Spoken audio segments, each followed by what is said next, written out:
Assalamualaikum warahmatullahi wabarakatuh.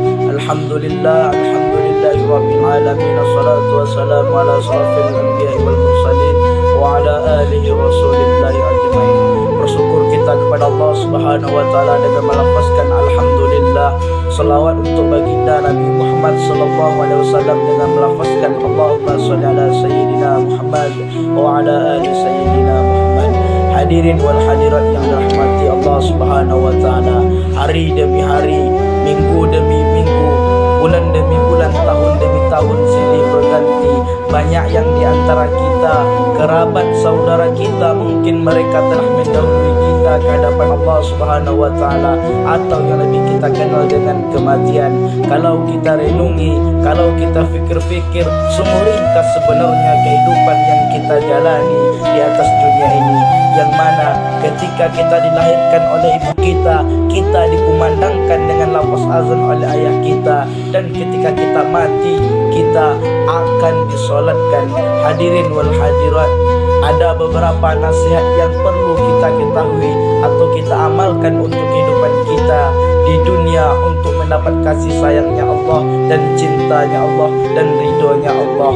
Hadirin wal hadirat yang dirahmati oleh Allah Subhanahu wa taala dimanapun berada, apa amal yang paling dicintai oleh Allah Subhanahu wa taala? Ahabbul a'mali ilallah adwamuha wa in qala. Amal kebaikan yang paling dicintai Allah adalah salat. Jawabannya adalah solat. Orang yang punya waktu dan menundakan solat masuk dalam kategori fawailun lil musallin. Celakalah orang yang solat. Kenapa celaka? Karena menunda-nundakan solat. Solat itu bukan kewajiban. Solat itu adalah hubungan koneksi dengan Allah Subhanahu wa taala. Kita tunda solat kita karena jabatan belum kita mati, penjabatnya menggantikan kita, sudah siap menggantikan kita. Kita tunda solat kita karena pekerjaan, dan sedangkan rezeki itu datangnya dari Allah Subhanahu wa taala. Hubungan dengan yang mempunyai rezeki tidak diperbaiki. Mau minta rezeki, mau minta sama siapa, dan solatlah kita dulu, dan habis solat baru yang lain. Kebiasaan menundakan solat, nauzubillah, jangan sampai datang masanya.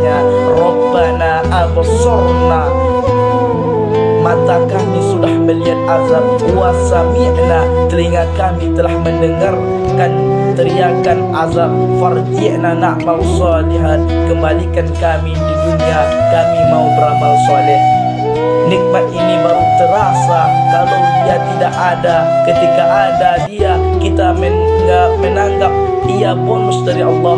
Telunjuk ni baru kita terasa nikmat. Telunjuk luka, ketika telunjuk tidak bisa lurus, barulah asyhadu an la ilaha illallah, barulah terasa bahwa itu nikmat sudah tidak ada. Dia barulah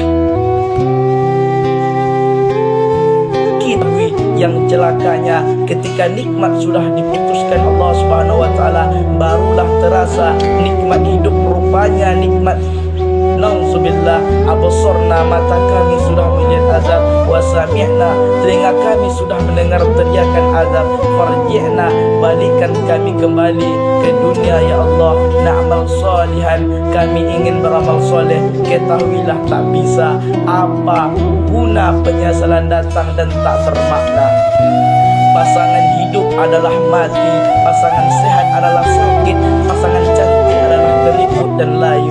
Siapa yang tidak siap menerima kehidupan, berani hidup, berani menghadapi mati.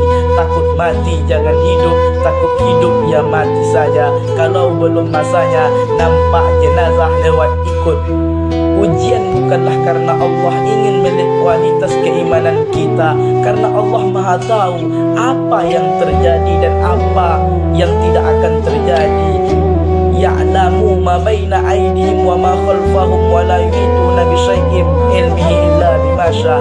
Apa yang terpenting di hati, apa yang terpintas di pikiran, Allah tahu. Lalu kenapa Allah menguji? Allah ingin ingin memberitahu, bukan Allah ingin mencari tahu, tapi Allah ingin memberitahu kepada yang tidak tahu bahwa kita belum layak masuk ke surganya Allah, karena kita belum tulus sebagai orang yang berhasil melewati ujian-ujian. Diuji dengan sakit lulus, diuji dengan kehilangan lulus, diuji dengan kematian tidak bergeming imannya, diuji dengan berbagai macam musibah, mulutnya tetap berkata inna lillah. Andai kau beri kami tekat waktu ya Allah, laula akhirtani, kalau kau beri aku waktu, iza ajalin qarib, aku tidak minta hidup 1000 tahun, iza ajalin qarib, sebenarnya saja kau hidupkan aku ya Allah. Akan seandainya Allah bertanya, memangnya kalau aku tambah umurmu kau mau apa? Wa akhsodaqoh, aku mau bersedekah, wa aku minas sholihin, aku ingin menjadi orang yang soleh. Tapi ketahuilah di hari itu tidak berguna. Kenapa? Karena dunia sudah berakhir. Izas sama'un fatarat, langit terbelah. Wa izal kawatibun tasarat, planet bertabrakan. Wa izal biharu fujirat, air sungai, air laut akan naik ke darat, hancur tsunami.